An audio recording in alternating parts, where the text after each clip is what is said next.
Yo, what's up? We are live.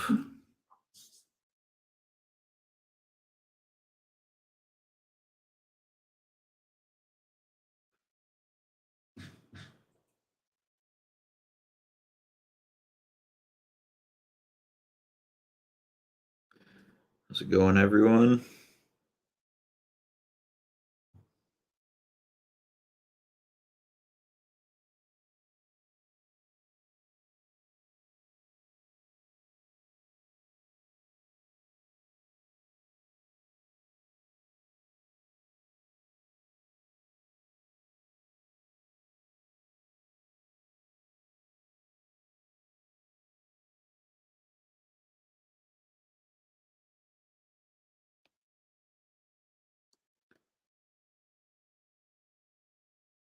Get this link posted on Instagram.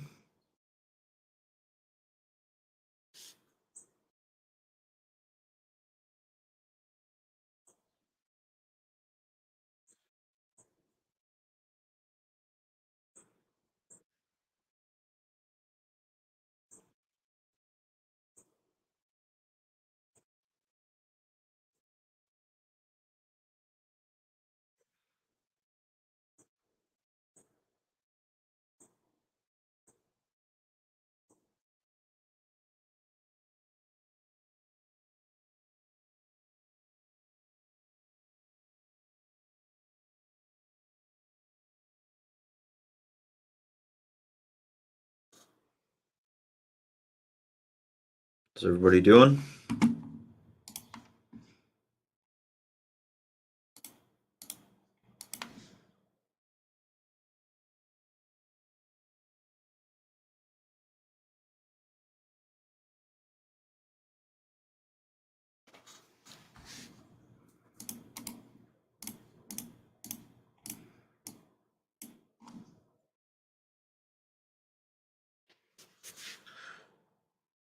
What's up, everybody? We are live on Instagram. Go ahead and tap on this link. Join the live. We're gonna do some Q&A. So if you have any questions at all, stop by and I'll get them answered for you. See you soon.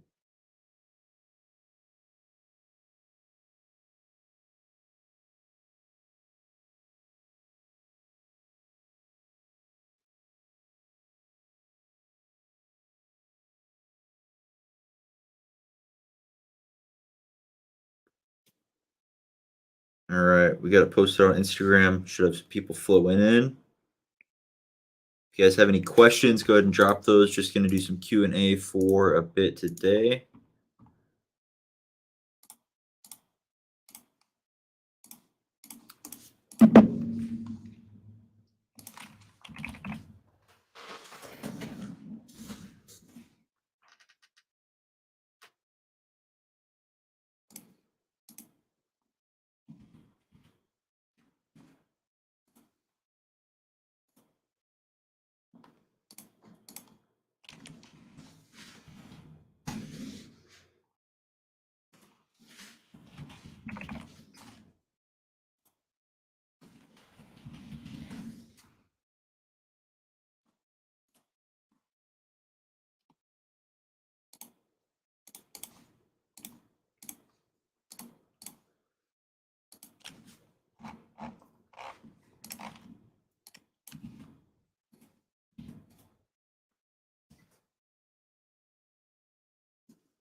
Let's get the treadmill going.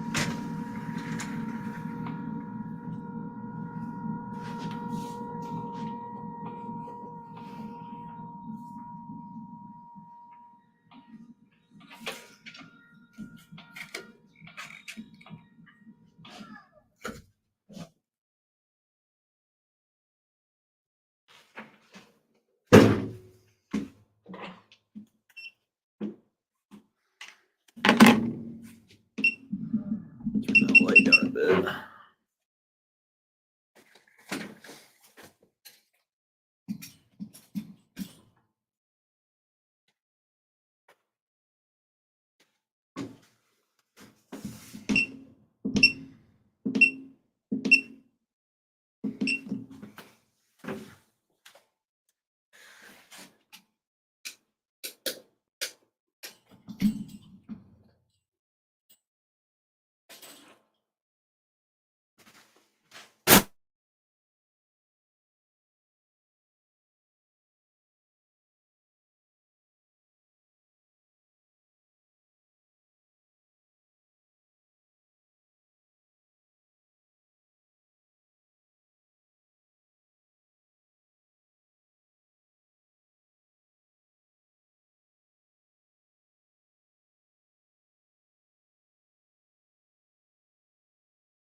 All right, we're back. What's up, Sir Logan? What's up, Josh? We had some technical difficulties.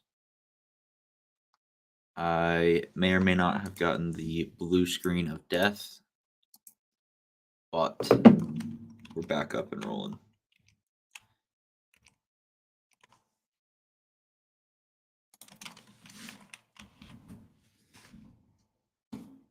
So I was trying to lower my studio light because it's like really bright right here. I'm gonna go attempt again. But whenever I moved my light, it decided to fall over on my computer, and the next thing I know, I have the blue screen of death. So I'm gonna go try and fix that again so that it's not so bright.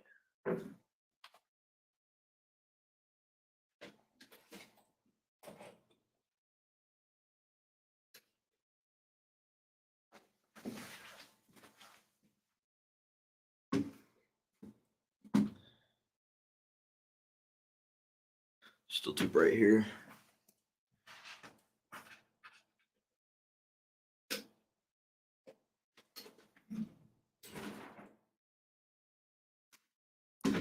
All right, we're good to go.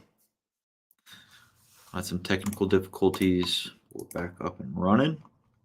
So yeah, finally ready. 10 minutes later, doing Q&A. If you guys have any Amazon or business questions, go ahead and drop them in the chat, and we'll get them answered. Get my treadmill going. Practice a little bit of chess. I got to get my win of the day, according to one of my friends.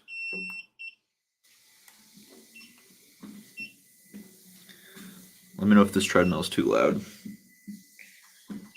Should be good. All right, let's open up chess.com and get this going.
I just blundered.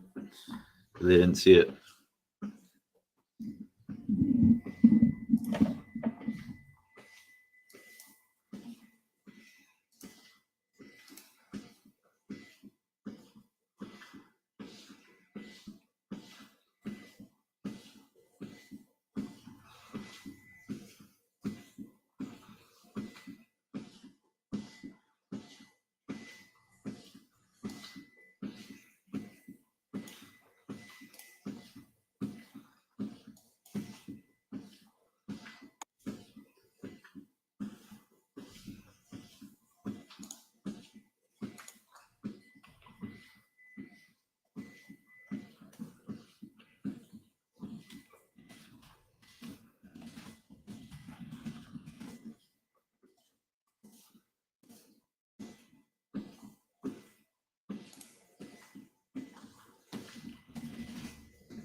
This guy just told me he had to go, and I said that's fine. We can draw because the game just started. And then he said just playing.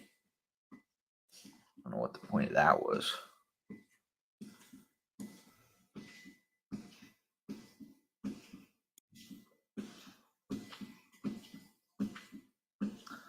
Lead, what's up? How you doing? What's the best category for FBM? So, I mean, everything's really situational on if you want to do FBA or FBM. Generally, though, it's better if you're going to be doing FBM as far as a type of product, would be small products that are easy to package.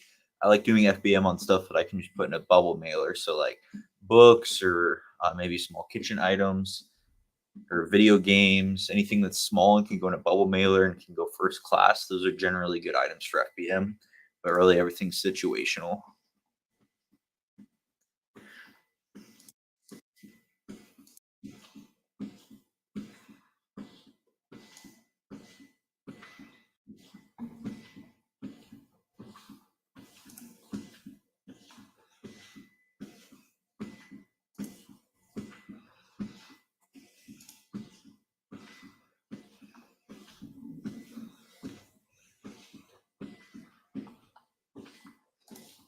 So big items are better for FBA. I mean, generally, it really depends. But like, yeah, a bigger, heavier item, it's probably going to be better to go FBA because shipping it's going to cost a lot FBM, and inbound rates to FBA are really cheap. But I mean, you really just got to look at the numbers. I recommend using RevSeller, and it can show you a comparison between the profits on FBA versus FBM. So, from a profitability standpoint, you'll be able to see. I'm just thinking logistically, it's a lot easier to package small items for FBM. But as far as the profitability, just do a comparison for each ASIN, and I recommend using RevSeller for that.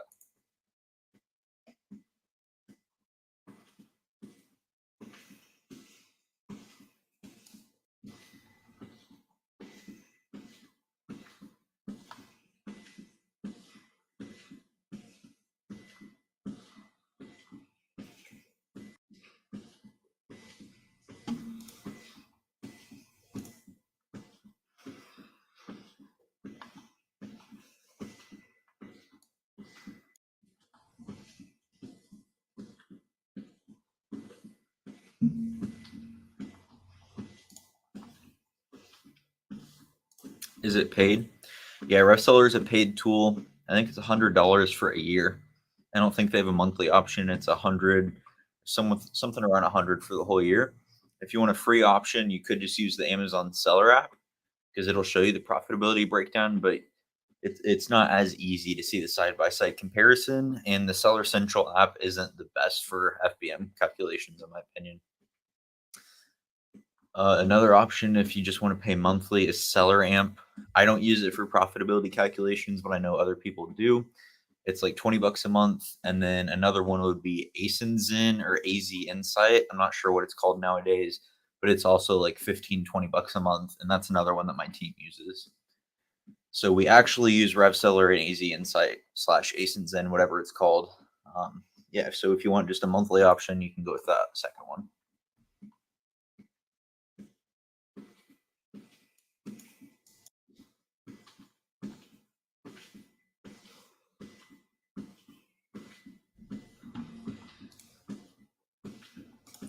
I'll see if I have any special discount links for either of those. Sometimes I can get it for you a little bit cheaper. All right, I don't see one for ASINZen or AZ Insight, but I do have a $20 off code for RevSeller. If you join my Discord, it's in there at the bottom. And I'll dig through, see if I have anything for AZ Insight slash ASINZen, but right off the bat, I only see one for RevSeller.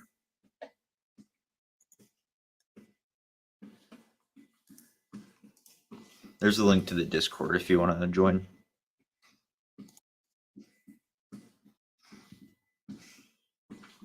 Have you heard of Source Mogul? Sounds familiar. Let me look it up.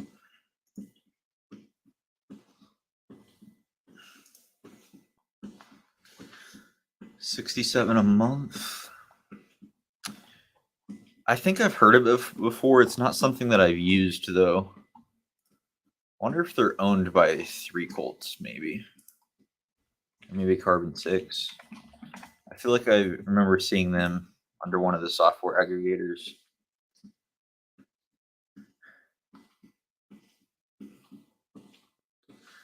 Okay, it's not 3Colts.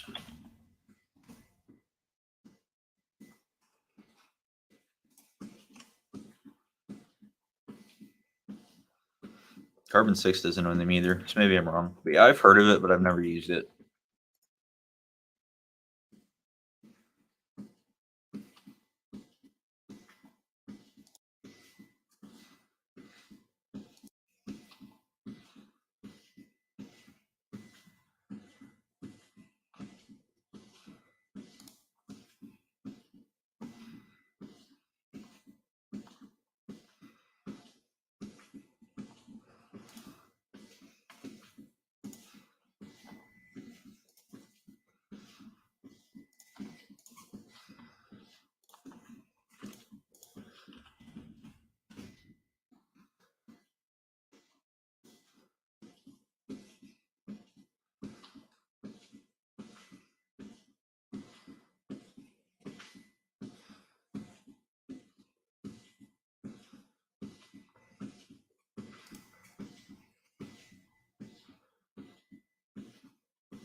What are the best software to use for beginners? It kind of depends on your business model. Let me know if you're doing retail arbitrage or online arbitrage or something else, and I can give you the best softwares that I would recommend for that business model.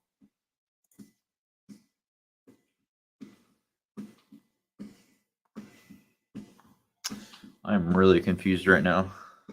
This guy just blundered his queen, and I don't know why. I'm really confused. I mean, it's a trade, but I'm giving him a rook, and I'm getting a queen. And then I'm gonna take the knight that he used to take my rook. I have no clue why he just did that.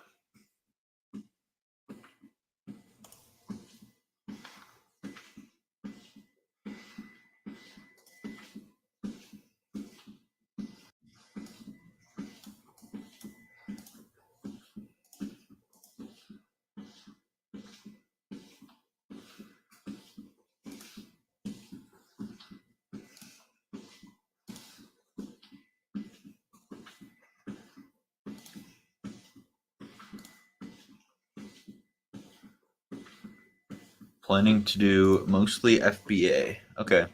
Are you doing retail arbitrage where you're buying the products in physical stores? Or are you doing online arbitrage where you buy the products online?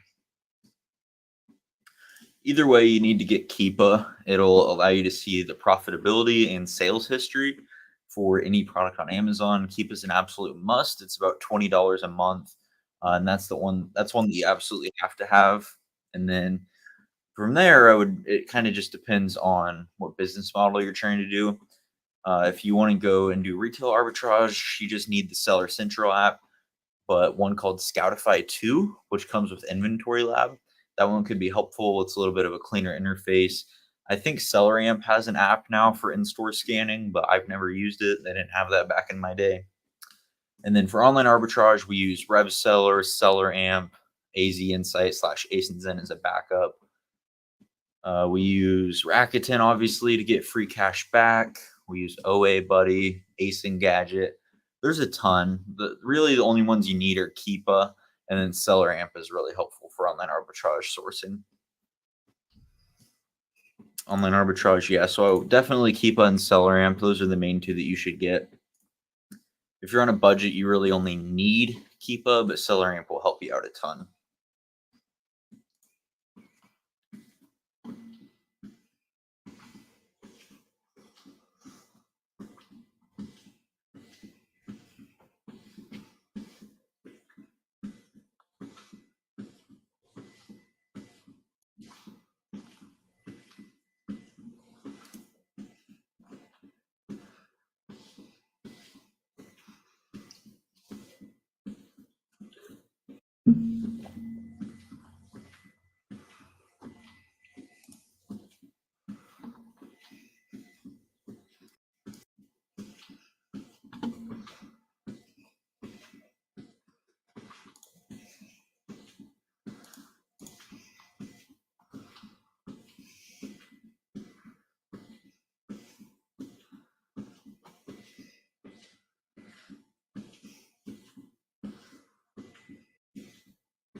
Justin Harrison, hey, what's up? How you doing?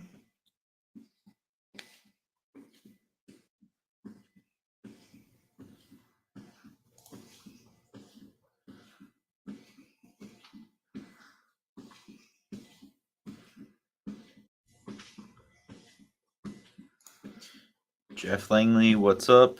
It's going pretty well. No update on my account yet. Yeah. There's a couple theories in mind as to what's going on, but nothing concrete that can actually help me get to a resolution right now.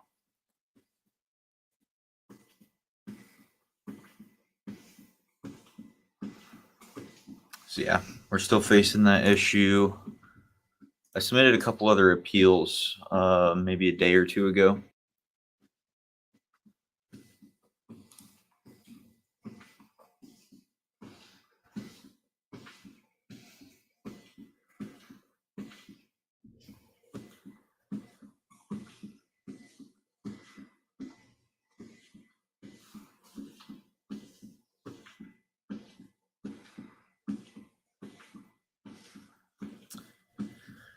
Yep, Amazon is definitely a pain. seller non-support is what we should call them because they're not helpful at all. Yeah, so there's a theory that it might have to do with a lawsuit that Amazon's going through, and it's affecting sellers that were selling some products related to that. I don't think it's actually the case because my issue started 2 weeks before the lawsuit was filed, but it's a theory that some people have in mind. I don't know that I buy it just because, like I said, this has been going on for longer than the lawsuit.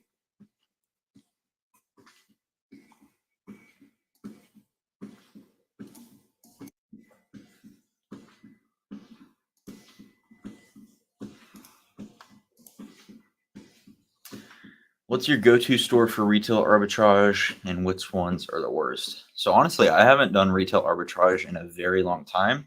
My business is pretty much all online arbitrage now and a bit of wholesale, about 85% OA and the rest wholesale.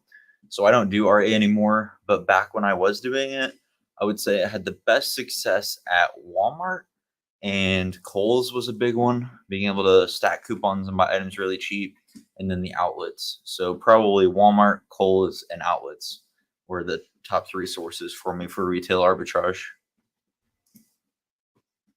But yeah, like I said, I haven't done it in a while.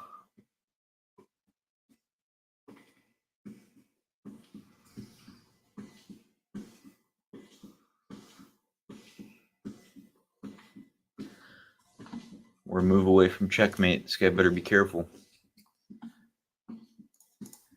No, it was started with restricted product and suspected IP issues, but I addressed them all right away. All right, I think that's checkmate. Yup.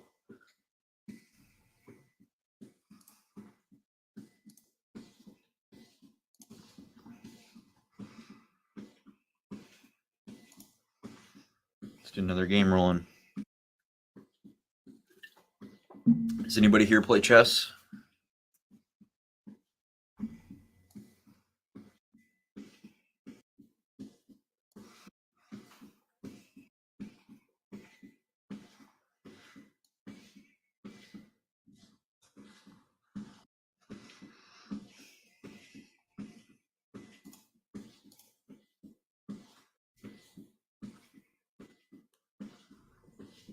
He cannot stop the mate. Are you watching me play? I don't think he could either. Not a chess guy.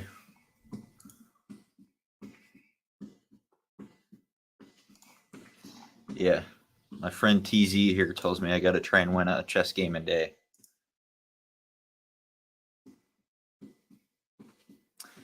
Just guessing. Yeah. I'd have to go back, but I don't think he could get out of it.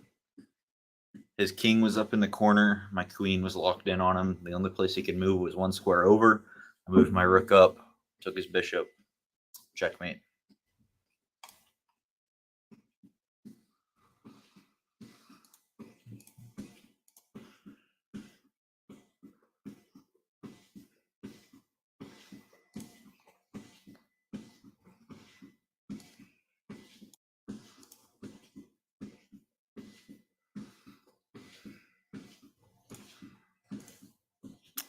What is the best website to check retailers' discounts / coupons? So, SalesGazer is a really good tool. It's a free tool. You can sign up for it.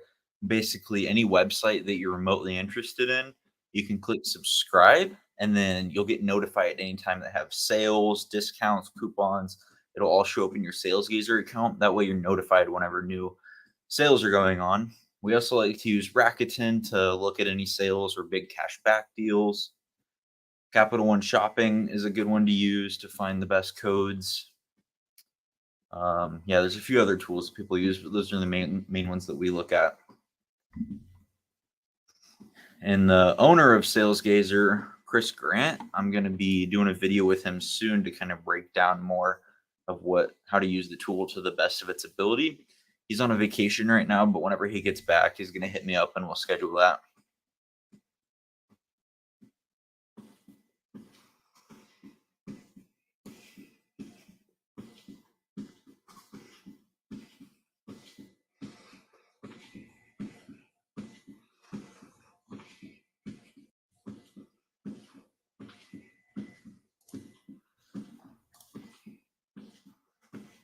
And then also looking for coupon codes, make sure you utilize manufactured margin.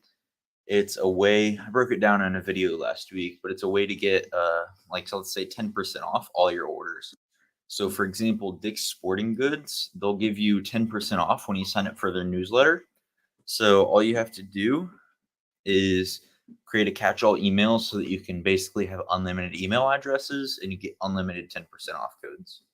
So utilizing strategies like that can be another good method.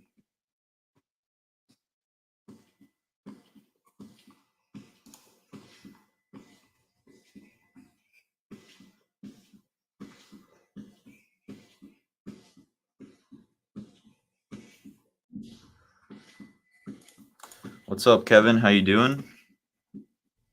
Got any questions? Let me know.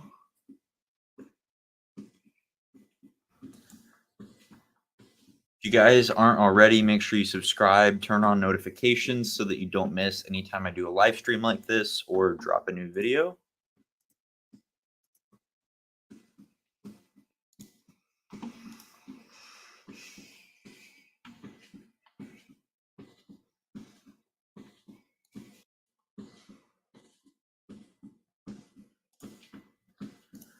What mix of your VAs do storefront stocking versus manual sourcing, and do you give set categories and stores for them to focus on?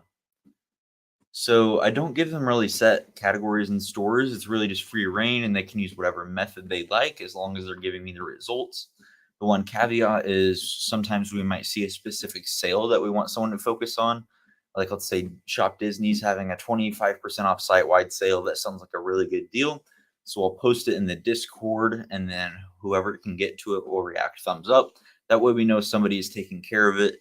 And yeah, that's really the only time I point them any specific direction. Besides that, it's really free reign. And I would say most of them do a good mix of both of those sourcing methods. What I recommend to them is to start off with the sales, manually going through sales going on. And then whenever they get through whatever sales are happening that day, that way we know that we're hitting them on a regular basis, then they can shift into storefront stocking.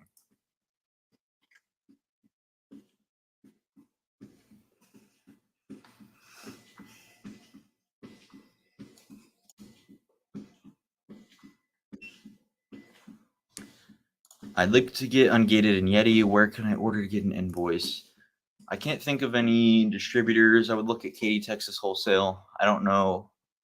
Actually, I think they said their invoices don't work anymore. We'll look into it.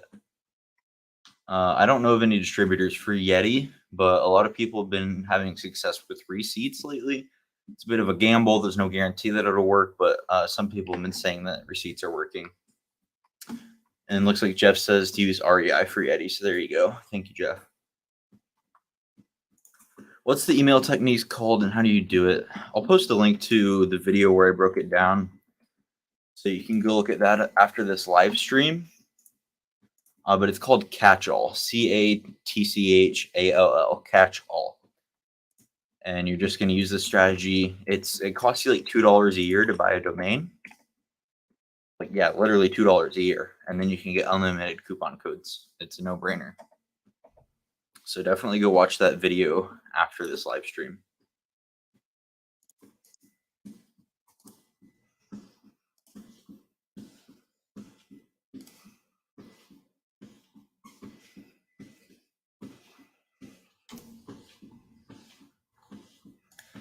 What are your KPIs? So we have a lot of different KPIs that we track, but what I want to be seeing is ideally 8 leads per day, like you said, but kind of the minimum is 5. So if they're hitting at least 5, then I know their position is viable and they're doing well. And that's like on an average, but ideally they're hitting closer to 8. And I would say, yeah, most of the team probably is averaging 6 or 7 nowadays, but 5 is kind of the daily minimum. And then the other KPIs are we look at, there's an issue with their lead. What is it? Is it it's not profitable at the lowest price? Is it there's a rising number of offers? Just whatever that issue is, and then we're tracking what it is so that we know how often they are messing up or what they're messing up on. It's interesting. I think this guy just blundered. Don't know. Yeah, I'm gonna go for it. Do your VAs use Keep a Product Finder? I don't think so. Not regularly, at least.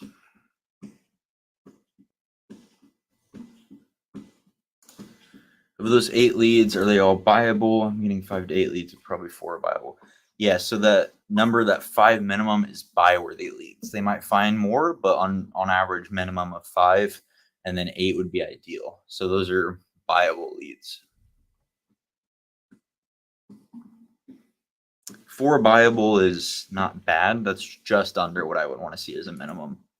I would want to be seeing at least 5. And yeah, I mean, I don't personally use SalesGazer anymore since I don't do a ton of sourcing, but my team all uses it.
How many VAs do you have right now? I think 11 team members.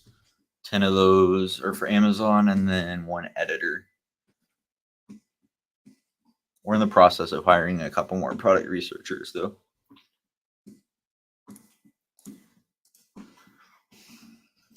At this point in your biz, when do you make a decision to get ungated in a certain brand?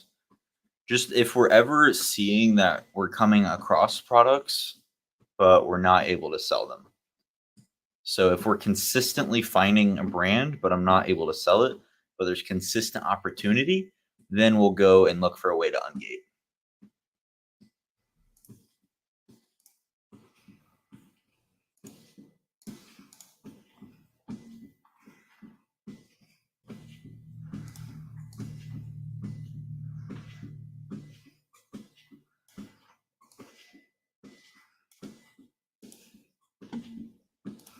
So far, Yeti is the one that jumps out at me. Yeah, Yeti is definitely a good brand to sell. Would you ever do private label? Yeah, it's something I'd like to get into at some point. Man, I was distracted and definitely just blundered my queen. That's what you get, right? Anyway, so yeah, I want to get into private label at some point this year. I'd like to launch some products specifically just for Amazon and start building out a new brand.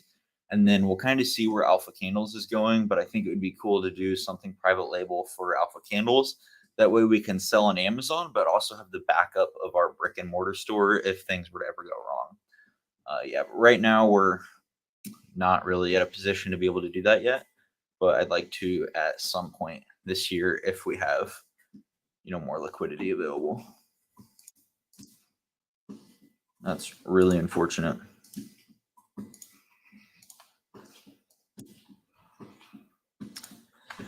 Just watched the video, smart idea. How long have you been doing it, and what do you think are the odds of them catching on and stopping? So I've been doing it, I don't know, probably for a year. About a year ago, we came across this strategy. Shout out Fields of Profit. He's the one who put me onto the strategy and probably put a lot of people onto it. But yeah, probably about a year.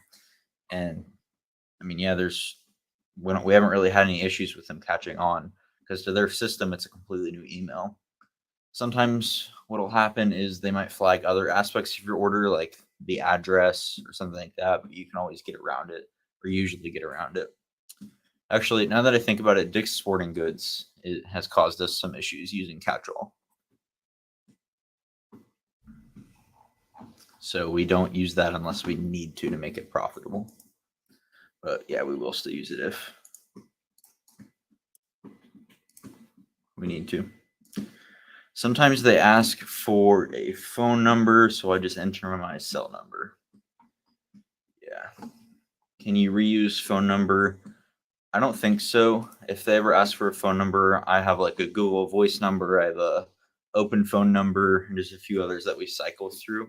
There are services I don't know of any off the top of my head that will make you a brand new phone number, though, just kind of like the catch-all email works, except for a catch-all text. So that's something you can look into for sure.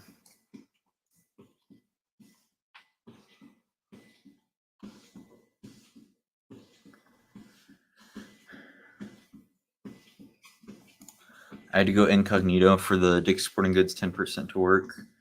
Interesting. Yeah, my issue wasn't not getting them to work. It was that they would cancel the order. So we still use it, but only if we need to make the items profitable. Watch out for PetFlow. They seem to watch it. They canceled my order, but they don't notify you. Interesting. Yeah, and as you guys do more and more online arbitrage, what I recommend is you just start keeping your own database of notes because you're going to find certain things. Like I know if I use PayPal on Dick's Sporting Goods, they might cancel my order, for example. So my buyer is trained to manually type in the credit card number. That's just one of many, many examples of our big database of information that we have in order to make sure these orders get through and don't get canceled.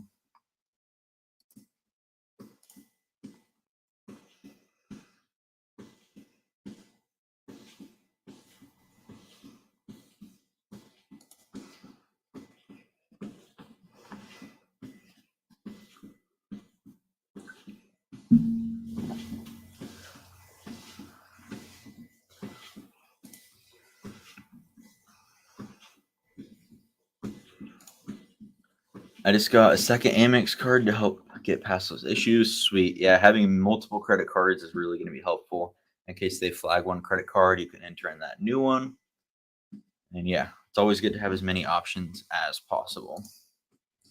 Do you use LastPass for your VAs? Yep. So we use LastPass to share any kind of passwords or access. I actually have two different plans, one for my VAs, one for my domestic employee. I think the reason was just we maxed out how many employees in one account, so I had to create a second one.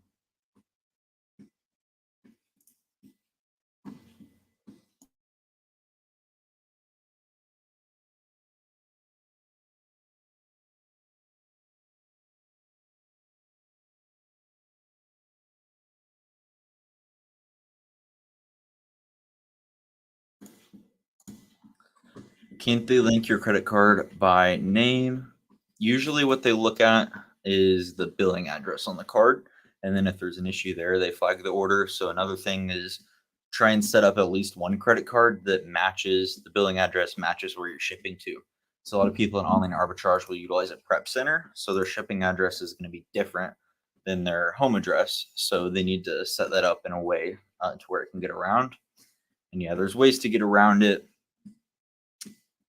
Just again, making note of every site and what they flag and what they don't.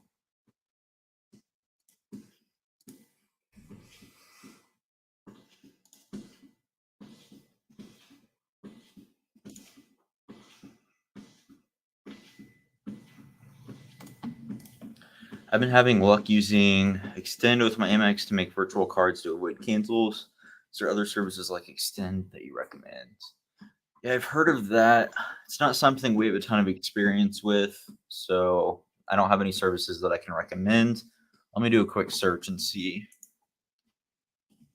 if any stand out to me because I've looked into a few and I know other people have endorsed them. Pretty sure Capital One has like a built-in service. Yeah, it's Eno through Capital One is one that people use.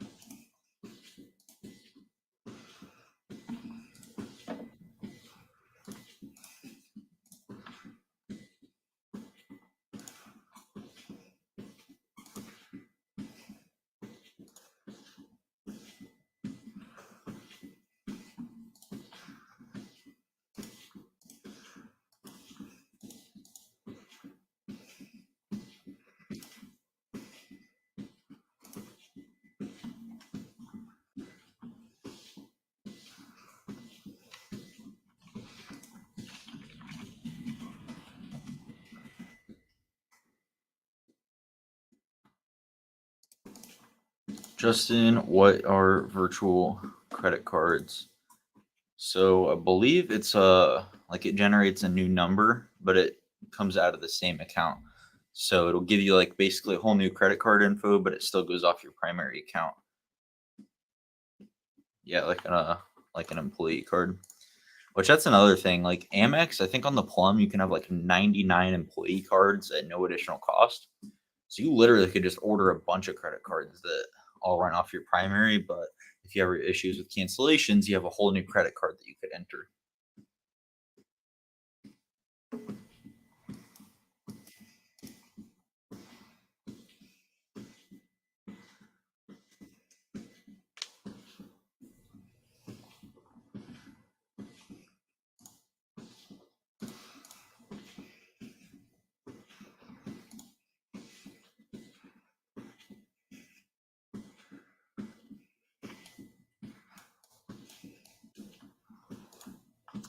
Do you have a course or do you recommend a course? I do have a program, but it's not for new sellers.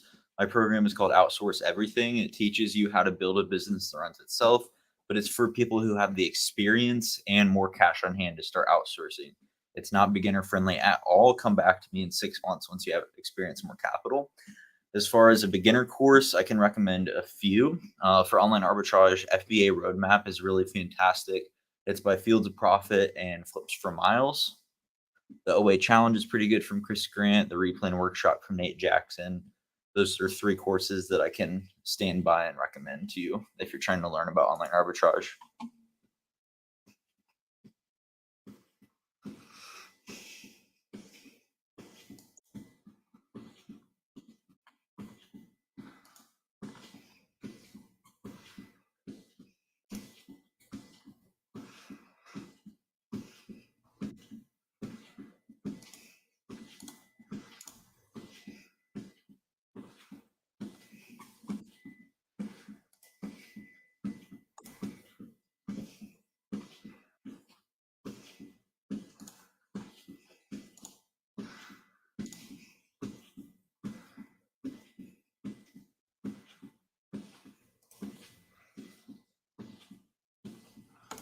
Uncharacteristic of me, I was late by 2 days my last Amex point payment, so thinking to wait another month and apply for the Plum.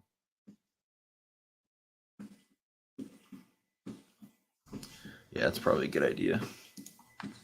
Not to put you on the spot, some of the more well-known YouTubers offer rather expensive coaching. Do you think the ROI is there? I mean, it really depends on where you're at.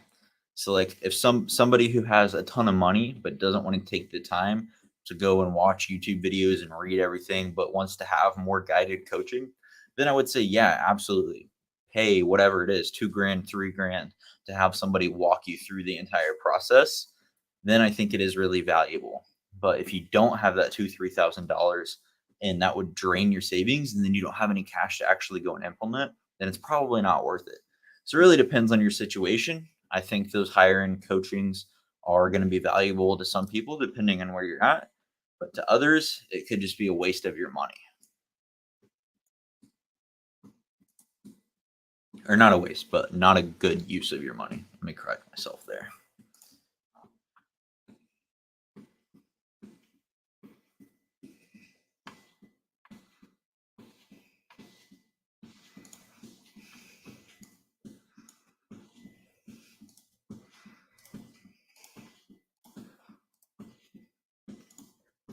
Jeff says most courses are crap. No offense. Logan's YouTube lives will give you way more. He shares info that most shy away from. Well, glad you're getting value. And yeah, I think it just depends on your situation. I think courses are a really good way to get information in an effective way. But if you have the time, then you can also find a lot of the information on YouTube, like on lives or other videos, like you said. But if you have money and not the time to go out and spend your time finding that stuff, then I do believe courses and higher end coachings can be a good option.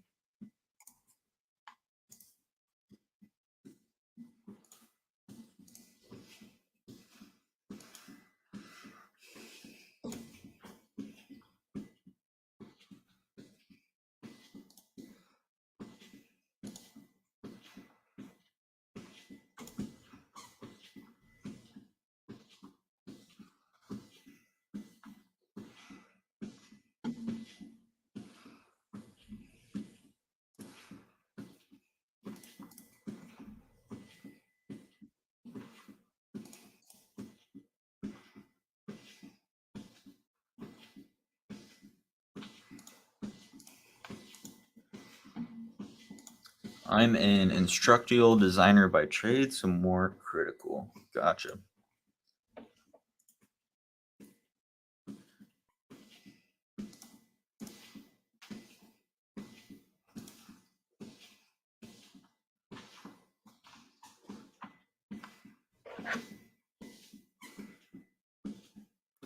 What are you guys doing today?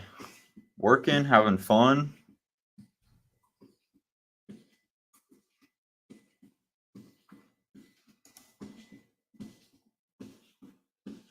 Just streaming for a bit and then probably record a couple of YouTube videos tonight. Hopefully just kind of chilling.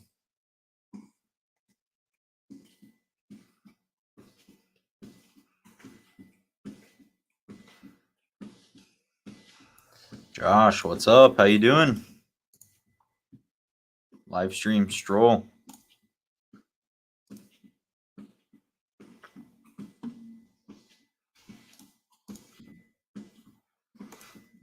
All right, guys. I will be back in like 2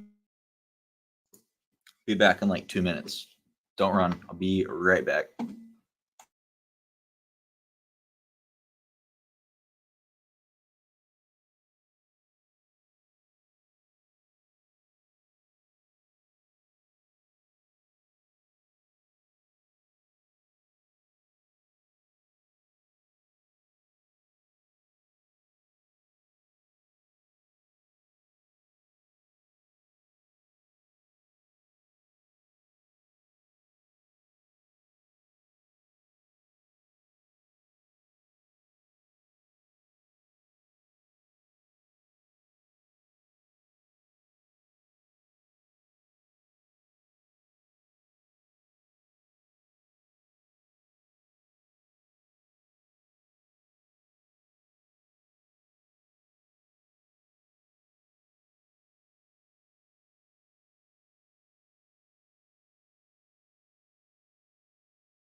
I'm back.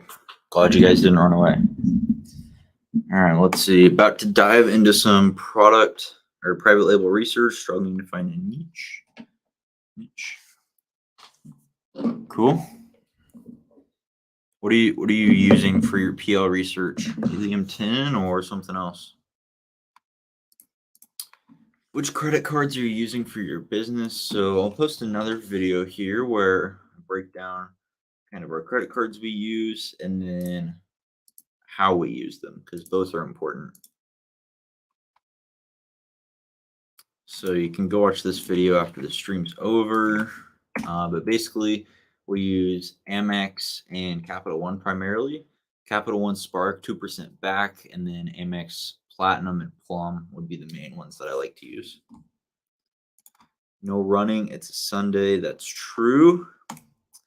Cisco ever come on the live streams? Man, he shows up like every once in a while. I'll see what he's up to, see if he can come on.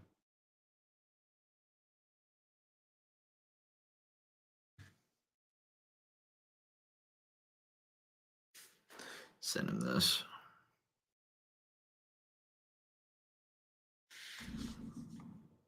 Just honest FBA and using Helium 10. Cool. I haven't used Helium 10 a ton. I think what's that tool called? Black Box or something like that. I used that a little bit back in the day. Whenever I had a free trial.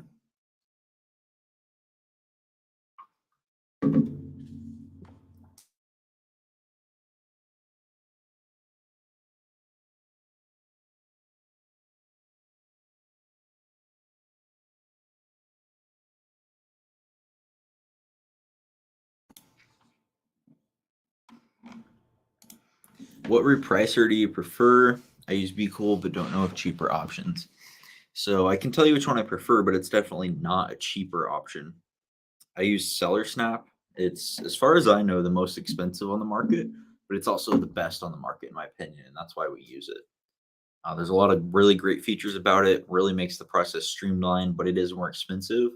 Depending on your volume, it's going to cost you anywhere from about $200 to $450 a month. So it's definitely more expensive, but in my opinion, performs better and makes everything way easier. If you're looking for something that's comparable to BeCool in terms of pricing, I always liked Aura, and they're launching AI really soon.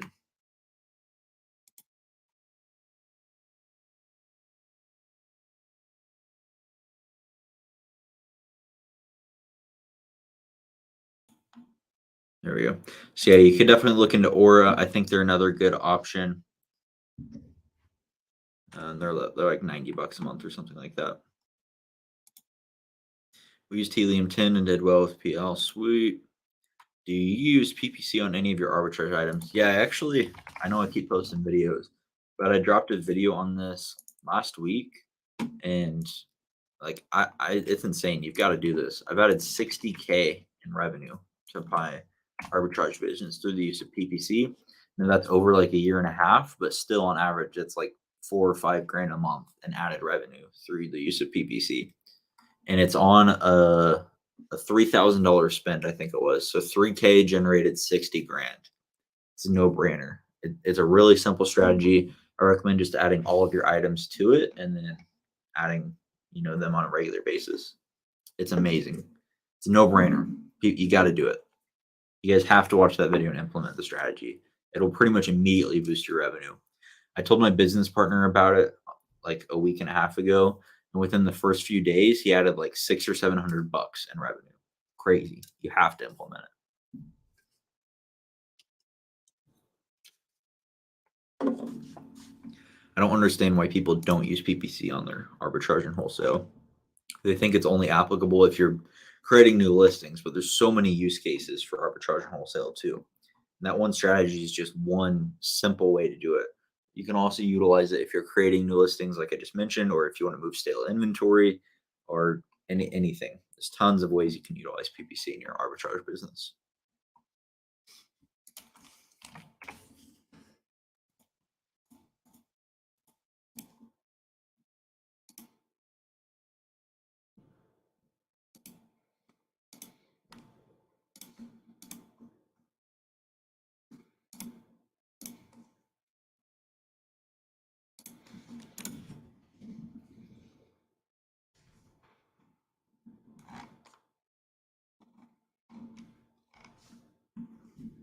If you guys have any friends that you think would get value out of the stream, send them the link.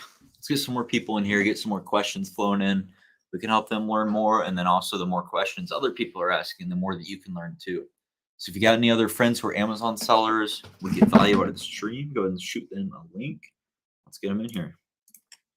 You can just hit share and copy link and then send it over.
When you first started learning product or sourcing for OA, how long did it take you to turn the corner?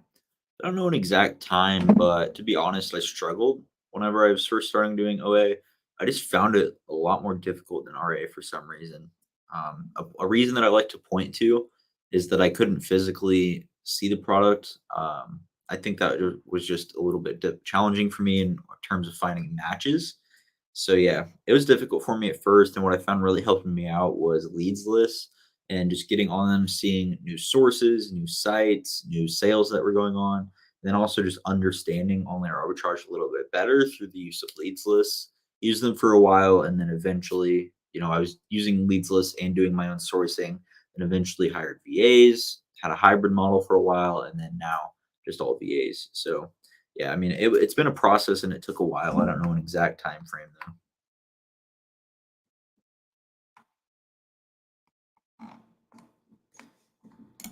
Do you have VAs add SKUs daily to your campaign? No. I would say honestly, it's not added super regularly, but one of my VAs should probably do that weekly. I don't know if every day is necessary, but just once a week should suffice. And I hadn't checked it in a while since uh, I made that video like in 3 or 4 days before that is whenever I checked my stats. So I should probably have a VA at it weekly. I don't think every day is necessary though.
I'm trying to get better at finding sales and then using Keep a Product Finder to search those brand sales. Yeah, Keep a product finder. It's not something we've used a ton, but I know that it's valuable. And I would say the times that we have used it, or the times that I've used it, I should say, was brand specific. I really like how on Keep a Product Finder you can filter for a specific brand, and that can be really helpful for speeding up your brand specific sourcing, like you mentioned. And yeah, as far as getting better, it's really just practice, and the more you do it, the more you're going to get better at it, just like anything in life.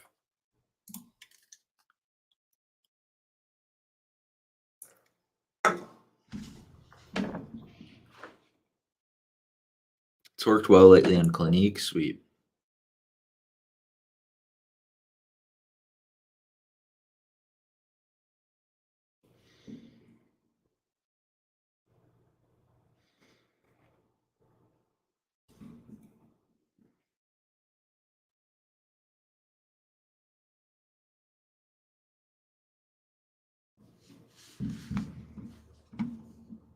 Yeah, Clinique's a good brand.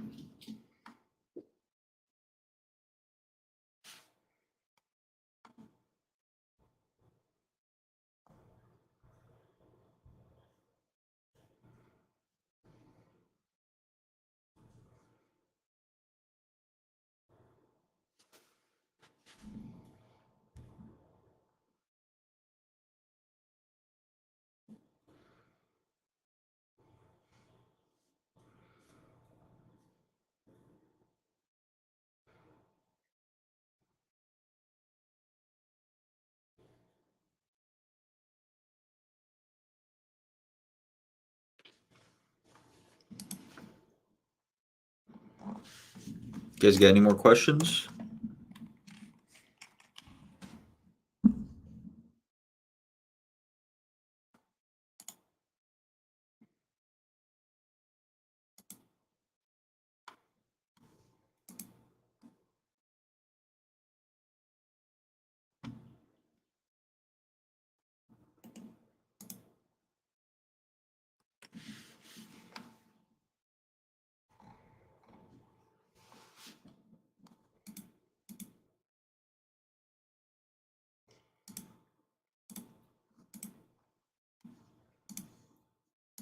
Can you clarify what Riverbend Consulting does? Sure. So they're basically an account health services.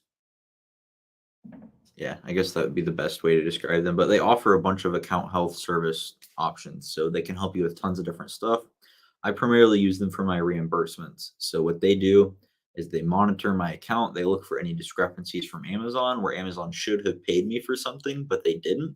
They open the case, they get Amazon to reimburse me, and then they take a percentage of that amount that they get reimbursed. So for example, let's say they find $100 for me that Amazon should have paid me but didn't. Amazon will then send me the $100 and Riverbend will charge me 20. They take 20% of whatever they recover. So if they make you no money, they get paid no money. But whatever they find you, they take 20% of. Then they have other services that can monitor your account health. They have feedback monitoring. If you ever get suspended, they can help you with that. So yeah, they have a ton of different things that they can help you out with.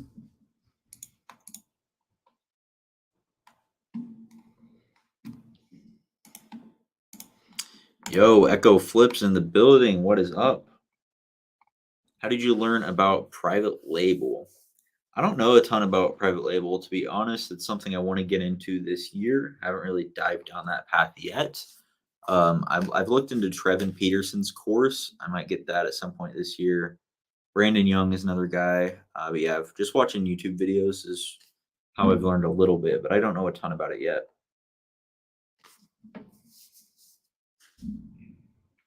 What would that reimbursement average per month? Um, I don't know. Off the top of my head, I would guess they find me like $400 a month on average. I'm really just guessing here. I don't know. Everyone should have a reimbursement service though, in my opinion, because everyone has missing money from Amazon.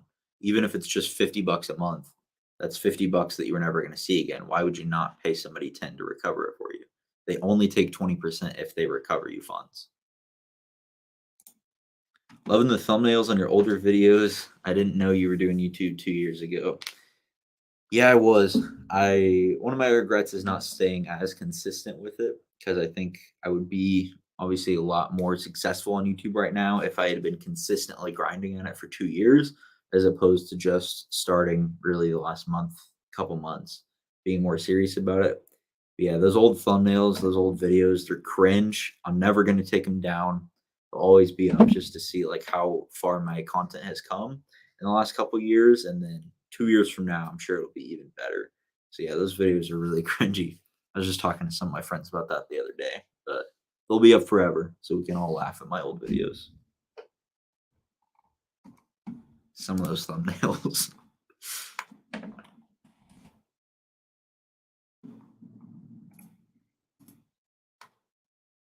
Definitely improved quite a bit.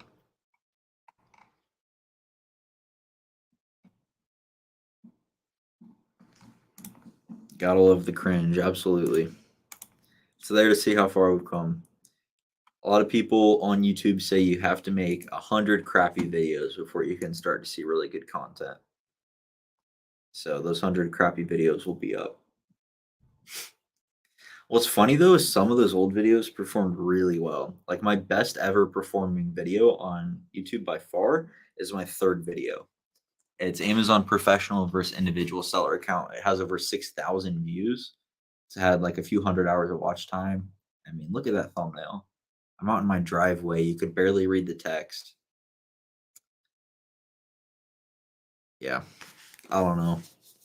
I'm actually remaking that video though. It's dropping this week with a much better thumbnail, and hopefully I will do even better.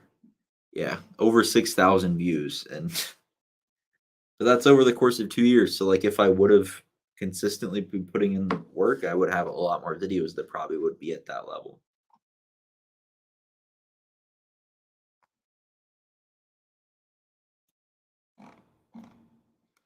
The SEO on that title got a lot of views. That makes sense.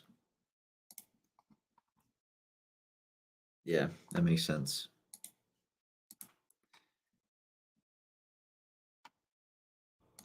All right, see you, Josh. Have a good day. Thanks for kicking it with us for a while. Yeah, I'm redropping that video, a new version of it. I'll probably use similar titles so that I can take advantage of the SEO again and hopefully have similar success.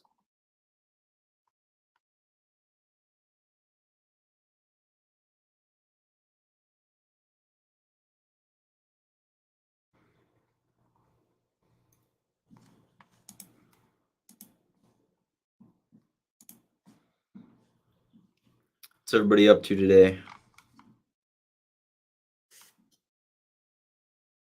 Get a few more people in here. Drop a message if you're here. Let me know who's kicking it. We're doing Q&A, so if you have any questions about Amazon or business, let me know.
Switch my Amex card to auto pay. Just don't want to be late again. Probably a good move, especially if you know you have that cash there. I always do manual payments, but we just check it every week to make sure that we're not going to be late.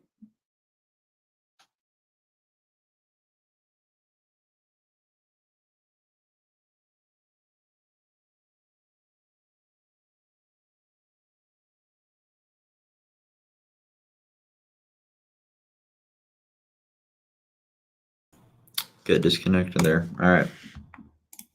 Is a software like Tactical Arbitrage or Source Mogul necessary for online arbitrage? Absolutely not. I don't use either of those. We've used Tactical Arbitrage a little bit, but never really consistently for finding products.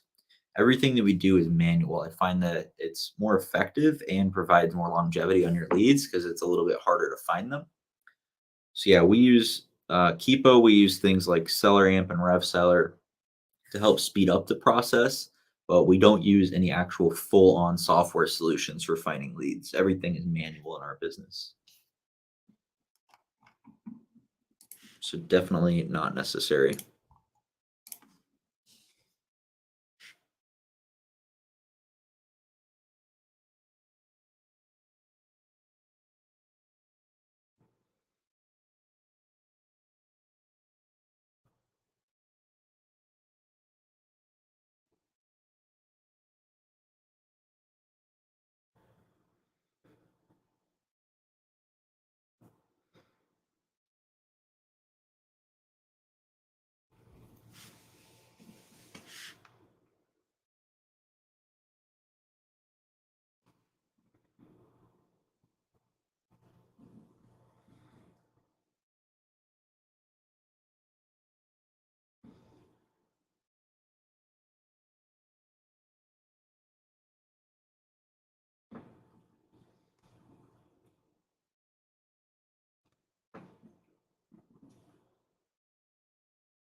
Are you taking any loans right now?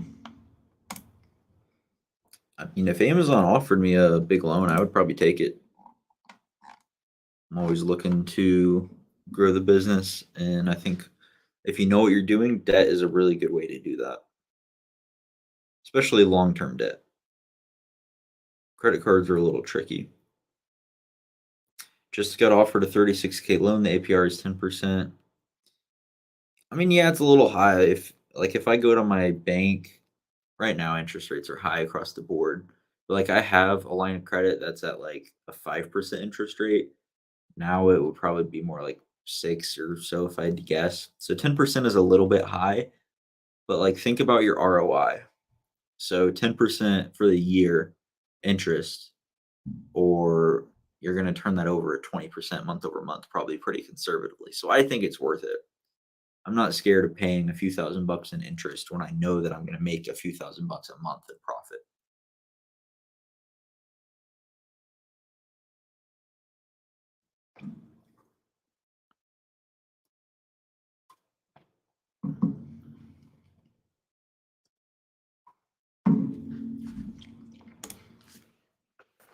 Have you ran into any issues with Namecheap? No.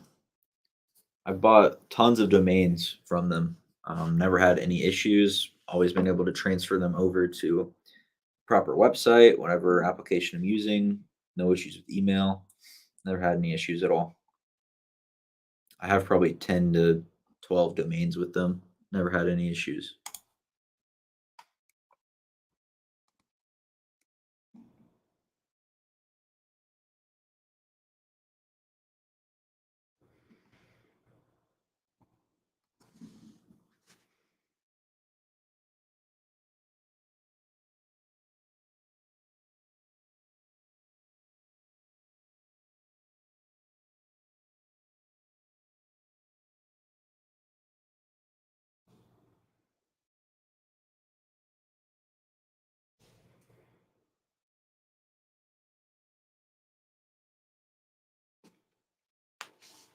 Thanks for the insight. Yep, for sure.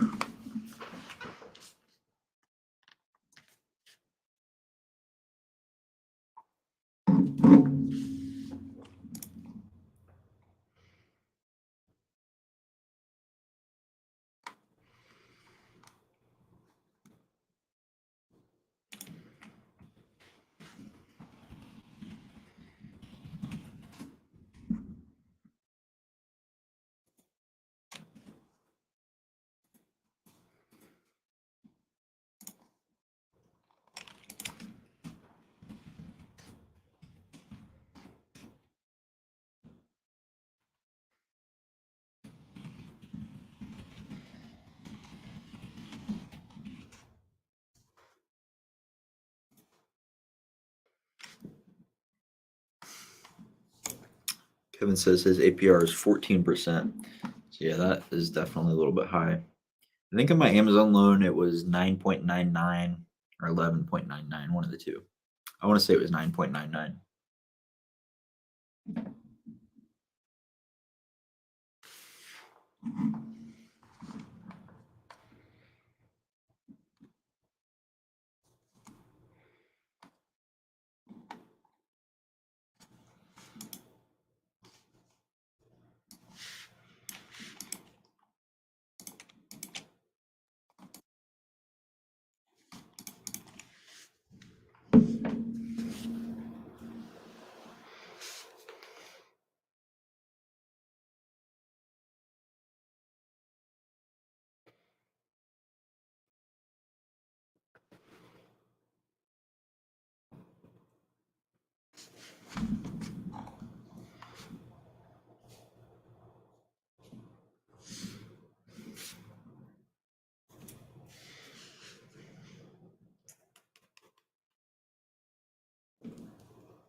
Any more questions?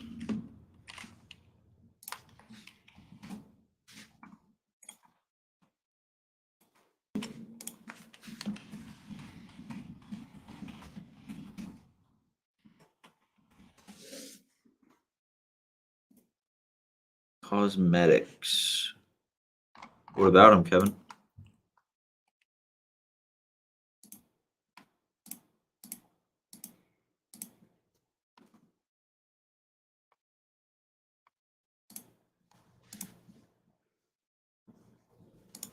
Kadian says, so is there anything specific you look for when manually sourcing because websites have thousands of products?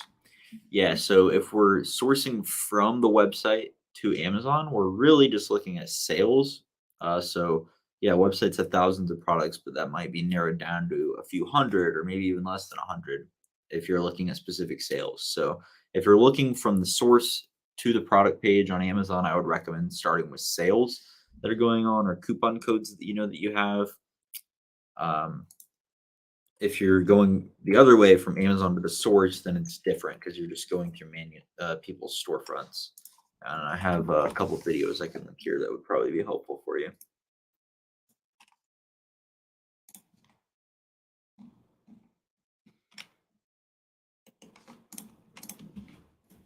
So yeah, after this live stream, definitely go check out a couple of these videos. That one will show you how we use Seller Amp to do both of those methods from source to Amazon and then storefront stocking. This video will break down the storefront stocking process for you. And then I posted another video earlier just showing it breaks down all three of the primary sourcing methods we do, which is just storefront stocking, manually going through sales, and then I included manufactured margin as well as another strategy. It's really not its own sourcing strategy, just another way to help find you more profitable products.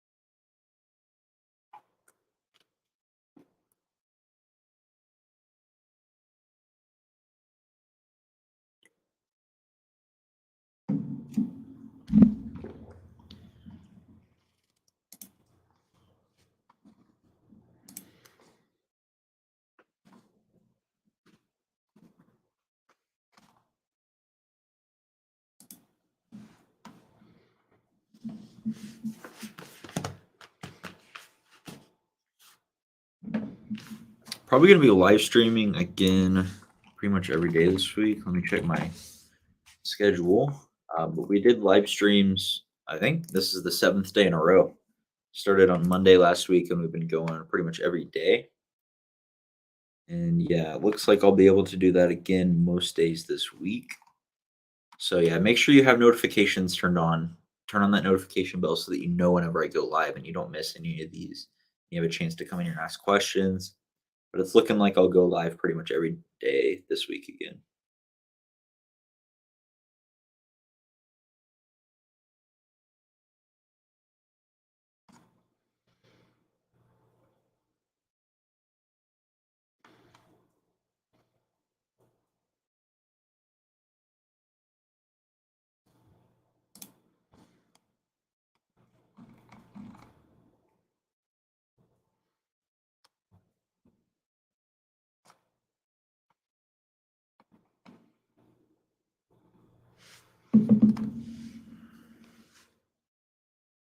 You guys have any YouTube video suggestions? I've got my content pretty well planned out for the rest of this month, but I'm open to suggestions if you have any specific topics that you want me to cover.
It's a cosmetic site.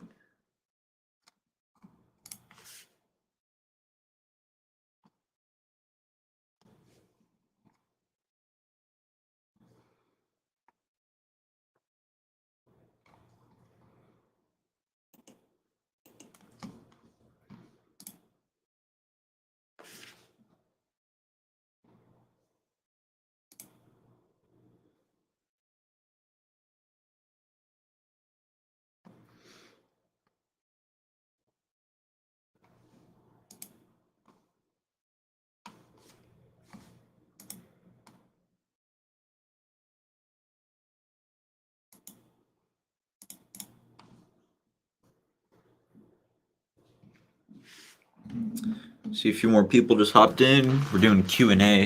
If you have any questions about Amazon or business, go ahead and drop those and I'll get them answered for you.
Any more questions?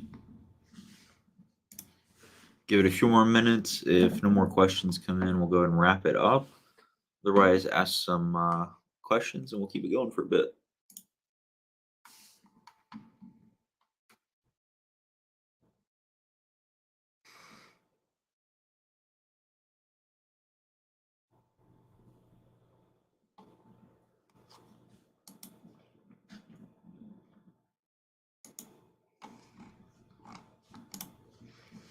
You see the link I post? No. I don't think you're allowed to post links on YouTube chats. So it's not going to show any links that you put.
All right. If there's no more questions, we're going to go and wrap this up. Like I said, I'll be going live again throughout this week and having more videos uploaded. So make sure, again, you have notification bell turned on so you don't miss an upload or anytime I go live. But yeah, thank you guys for hanging out today. Hope you all have a great day. Peace.